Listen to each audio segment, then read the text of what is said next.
আজ আপনাদের সাথে শেয়ার করব আমার 1 মাসের অ্যানিভার্সারি।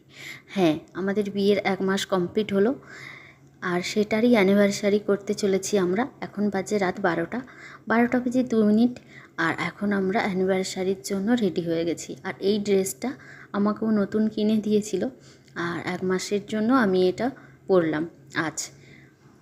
যেই মানুষটার হাত আমি 6 বছর আগে ধরেছিলাম, নানান রকম গণ্ডগোল, ঝগড়াঝাঁটি, দুটো ফ্যামিলির সমস্যা সব কিছু কাটিয়ে আমরা বিয়ের বন্ধনে বেঁধে গেছি আর সেটারই 1 মাস পূরণ হলো।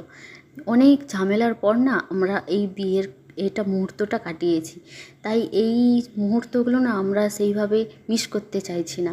আর এই কেক আনার প্ল্যানটা সম্পূর্ণ ওর ছিল, আমি জানতামও না। আমাকে বাজারে নিয়ে গিয়ে হঠাৎ করে দোকানের মধ্যে দেখায় আর ঠিক আছে পছন্দ হয়ে যায়, তাই আমরা কেকটা নিয়ে আসি।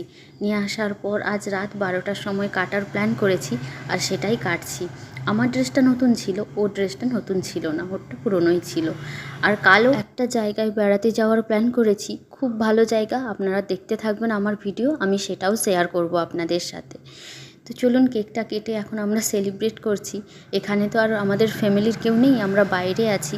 তো আমাদের নিজেদের মধ্যেই সেলিব্রেট করা ছোট্ট ছোট্ট মুহূর্তগুলো আমরা ক্যামেরা বন্দি করে রাখছি আর সেগুলোই আপনাদের সাথে শেয়ার করছি। এই সেলিব্রেটগুলো না ফ্যামিলির সাথে হলে না অনেক মজার, অনেক আনন্দের হয়, কিন্তু কি করব, চাকরি বা এইসব জন্যই আমাদের বাইরে থাকতে হয়।